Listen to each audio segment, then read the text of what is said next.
What happens when a tariff war turns dream vacations into canceled plans and sparks a travel rebellion? Canadians are putting U.S. tourism on hold, but what will the consequences be? The long-standing trust between the two neighboring nations appears to have eroded, with many questioning the wisdom of visiting the U.S. at this time. The tariff backlash, ignited by recent trade moves and controversial remarks by President Trump, is already being felt south of the border.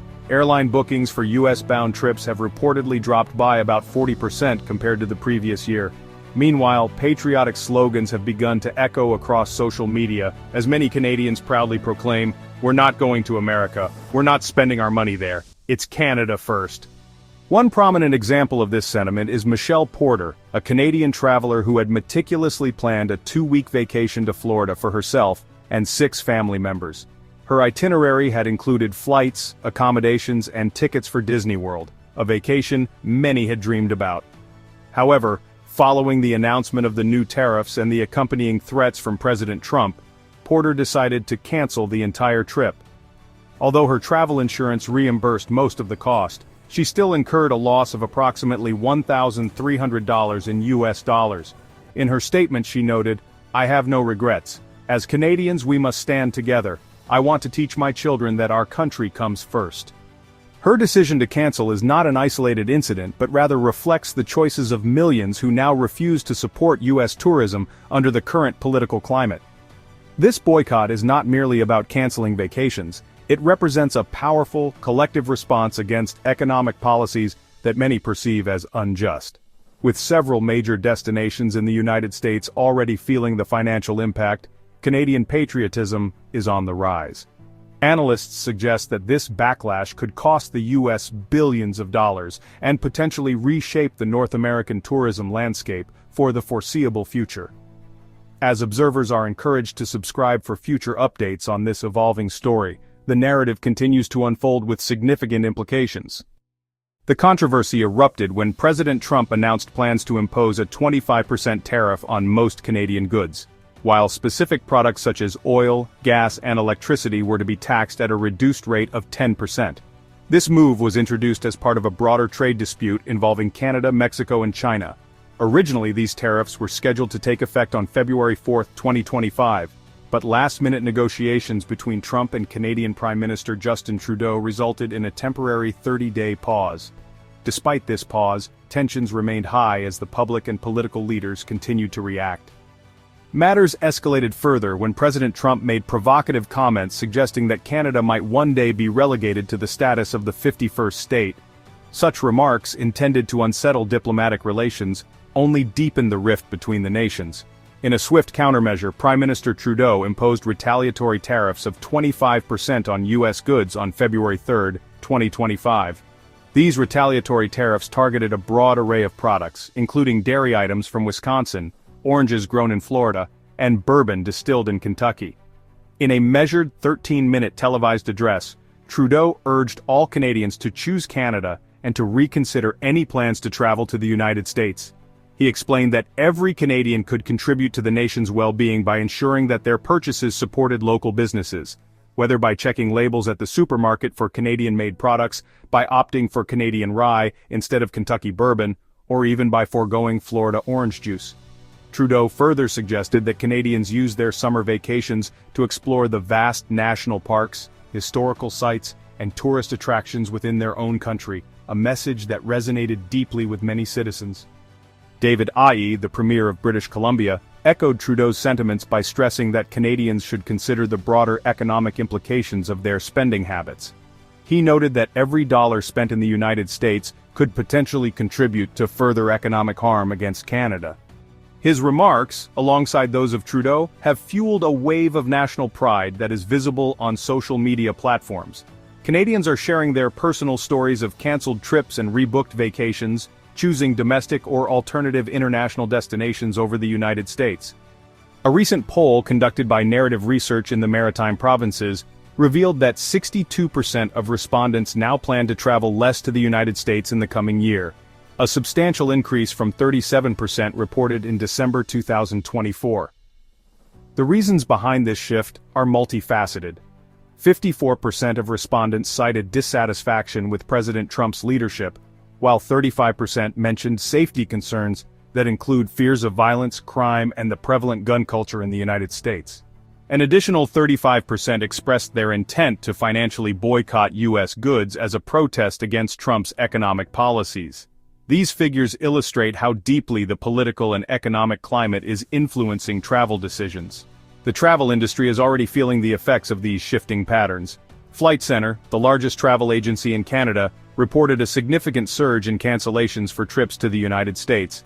Amra Dakovic, a spokesperson for Flight Centre, explained that Canadians are using their travel decisions to send a strong message: their tourism dollars will no longer support the current U.S. administration. Dakovic further noted that the agency has been assisting customers in rebooking their vacations, often converting bucket list trips valued at $2,000 or more into journeys to alternative destinations. While some segments of the U.S. leisure market have shown signs of softening in response, recent data indicates that many routes have experienced increased bookings within Canada.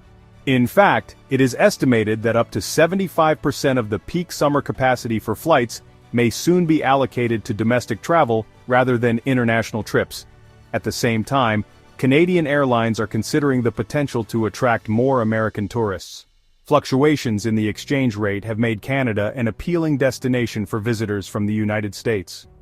WestJet Airlines, for instance, has stated that it is actively reviewing the situation and is in close coordination with the Canadian government to assess potential impacts of the tariffs and any related countermeasures. Air Canada, while continuing to monitor the situation, remains cautious about making definitive comments until the economic landscape stabilizes. In the business travel sector, a survey conducted by YouGov found that 85% of Canadian small and mid-size enterprises anticipate that U.S. tariffs or trade restrictions will lead to a decrease in their cross-border corporate travel.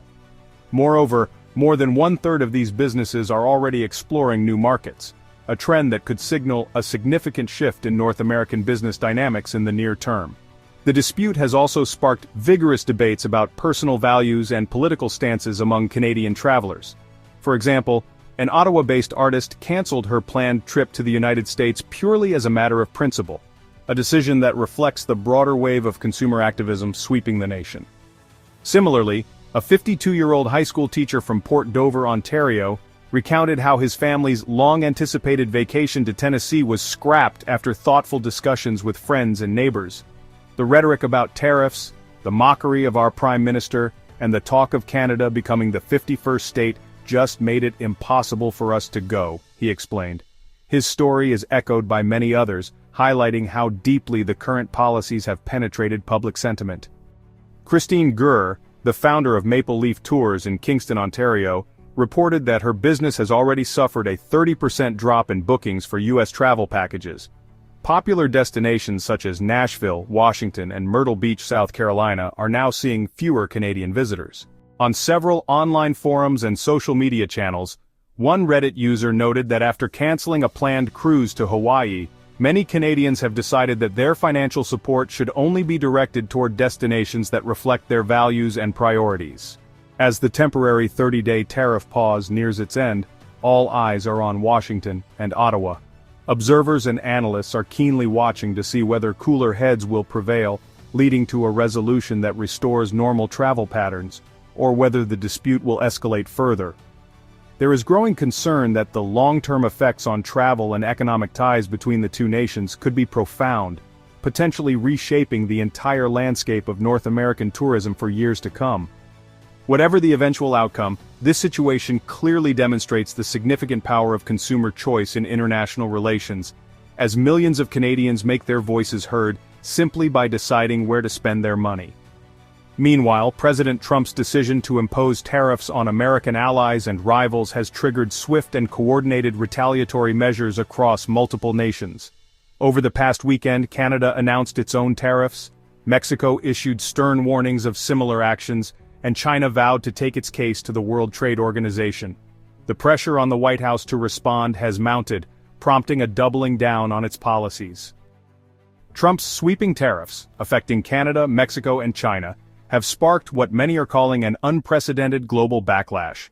In a historic turn of events, all three nations have taken retaliatory steps. Canada is now imposing $30 billion in tariffs on U.S. goods, Mexico is preparing its Plan B, and China has vowed WTO action, targeting key U.S. products such as energy supplies and automobiles. Experts warn that these coordinated moves could potentially wipe out hundreds of billions of dollars from the global economy, raising concerns that this may mark the beginning of a broader economic meltdown. Before delving further into the implications of these events, viewers are again encouraged to subscribe for timely updates on this rapidly evolving story. Trump's tariff announcement includes a 25% levy on goods imported from both Canada and Mexico, with an additional 10% tariff imposed on Canadian energy products. Moreover, a 10% tariff has been applied to all imports from China. The president defended these measures by citing concerns over the fentanyl crisis and illegal immigration, invoking the International Emergency Economic Powers Act of 1977 to swiftly implement the tariffs. A detailed fact sheet from the White House noted that over 10 million illegal migrants had attempted to enter the United States, a number that includes a rising count of Chinese nationals and individuals on the U.S. terror watch list. Increasing encounters with migrants at the northern border with Canada have affected nearly every aspect of American life. For instance, during the last fiscal year, U.S. Customs and Border Protection intercepted more than 21,000 pounds of fentanyl, a figure that represented only a fraction of the total smuggled drugs. In a defiant tone, Trump declared that he was proud to push back against China and Mexico over the fentanyl crisis, asserting that the old methods of international trade were over. "Make your product in the USA and there will be no tariffs," he proclaimed, predicting that the results of his tariffs would be nothing short of spectacular. Canada's response to these developments was both immediate and firm. Prime Minister Justin Trudeau addressed the nation in a press conference, announcing retaliatory tariffs that matched the scale of Trump's measures. Canada would impose immediate 25% tariffs on $30 billion worth of U.S. goods, with plans to extend these tariffs to an additional $125 billion worth of products within 21 days. The targeted items cover a wide range of consumer products, including beer, wine, bourbon fruits, fruit juices, clothing, sports equipment, and household appliances. Trudeau underscored the long history of a successful economic, military, and security partnership between Canada and the United States, and he refuted Trump's claims regarding fentanyl and illegal immigration by noting that less than 1% of the fentanyl entering the U.S. originates from Canada, and similarly, fewer than 1% of illegal migrants to the U.S. cross through the Canadian border. Speaking directly to the American public, Trudeau warned that tariffs against Canada would have tangible consequences, urging Canadians to support locally made products by checking labels and doing their part. "Now is the time to choose products made right here in Canada," he insisted. The public reaction in Canada has been equally strong and highly visible. At recent sporting events, including NHL games in Ottawa and Calgary, as well as an NBA game in Toronto, fans vocally booed during the U.S. national anthem, symbolizing their rejection of current U.S. policies. In addition, several Canadian provinces such as Ontario, British Columbia, Quebec, Manitoba, and Nova Scotia have announced plans to remove American liquor brands from government-run store shelves. Ontario Premier Doug Ford explained that the LCBO, which has historically sold nearly $1 billion worth of American wine, beer, spirits, and seltzers each year, would cease offering these products starting Tuesday. Ford condemned the U.S. tariffs as unjustified, unfair, and illegal, arguing that they violated the U.S.-Mexico-Canada agreement negotiated in 2018 during Trump's first term. Mexico's response, although initially measured, has grown increasingly forceful over time.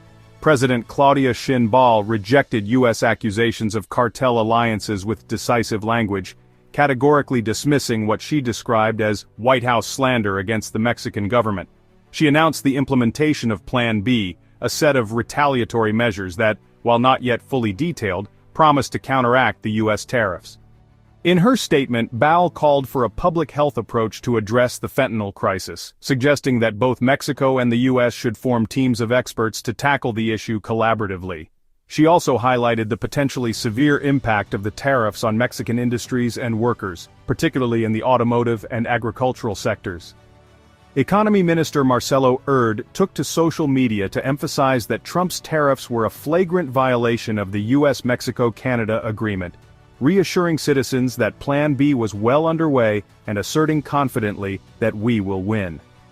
China, which was also targeted by a 10% tariff on its exports, responded with equal resolve. The Chinese Foreign Ministry issued a formal statement opposing the U.S. plan, pledging to take countermeasures and announcing its intention to file a lawsuit with the World Trade Organization. The statement underscored China's firm position that trade and tariff wars have no winners. China also rejected accusations related to the fentanyl crisis, reminding the global community that it had been the first country to regulate all forms of fentanyl as a class of drugs back in 2019. The potential impact on China's export-driven economy is significant, particularly since 28% of U.S. consumer goods imports come from China. International reactions have been mixed, yet many have voiced strong criticism of the U.S. approach. The European Union, for example, denounced Trump's decision, with a spokesperson for the European Commission warning that such tariffs would ultimately harm all parties involved. German Chancellor Olaf Scholz cautioned that punitive U.S. tariffs could disrupt global trade, a system that has long served as a vital engine of prosperity for nations around the world. Financial markets have responded with increased volatility. The U.S. dollar has slumped to record lows in offshore trading, while both the Mexican peso and the Canadian dollar have tumbled to multi-year lows. Market analysts, including Tony Sycamore, have observed that the immediate retaliatory actions by Canada and Mexico have caught many off guard. Sycamore warned that if other major players, such as China or the European Union, follow suit, the result could be a sharp contraction in global trade, with far-reaching consequences. In summary, the unfolding trade dispute is not simply about tariffs and canceled vacations, it is a vivid demonstration of how international relations, consumer choices, and national pride are now inextricably linked in the global economy. Millions of Canadians are making their voices heard through the decisions they make about where to spend their money, and the repercussions of this consumer activism are reverberating far beyond the travel industry. The long-term effects on tourism, trade agreements, and diplomatic relations between the United States and Canada remain uncertain, yet the current wave of Canadian patriotism and economic nationalism is unmistakable. As this narrative continues to unfold, both observers in North America and international experts are watching closely. The dispute serves as a powerful reminder that the choices of everyday citizens can significantly influence international relations and global trade patterns. With every canceled flight and rebooked vacation, Canadians are not merely altering their travel itineraries, they are making a resolute statement about national pride, economic sovereignty, and the future of U.S.-Canada relations. In doing so, they are reshaping the narrative of international tourism and challenging the old order of global trade. This new chapter in the trade war, marked by sharp retaliatory measures and a surge of nationalistic fervor, highlights the transformative power of consumer activism. It demonstrates that in today's interconnected world, even decisions made at the individual level, such as choosing where to vacation, can have wide-reaching political and economic consequences. As Canada continues to stand its ground in the face of these unprecedented challenges, the world will be watching to see how this dispute evolves and what it means for the future of international trade. With each development, from the cancellation of trips to the imposition of new tariffs, both sides of the border are reminded of the fragile nature of international trust and the profound impact that economic policies can have on everyday lives. The coming months will likely bring further twists in this story, as both Washington and Ottawa grapple with the far-reaching consequences of their decisions. In the meantime, Canadians continue to exercise their power as consumers, sending a clear message that their money and their patriotism will not be used to support policies they disagree with. In the end, this dispute is a compelling example of how political rhetoric, trade policy, and consumer behavior are intertwined in today's global economy. As the debate rages on and the long-term implications remain uncertain, one thing is clear: the choices made by millions of Canadians are reshaping the landscape of North American tourism and trade, and the world will be watching closely to see where this historic conflict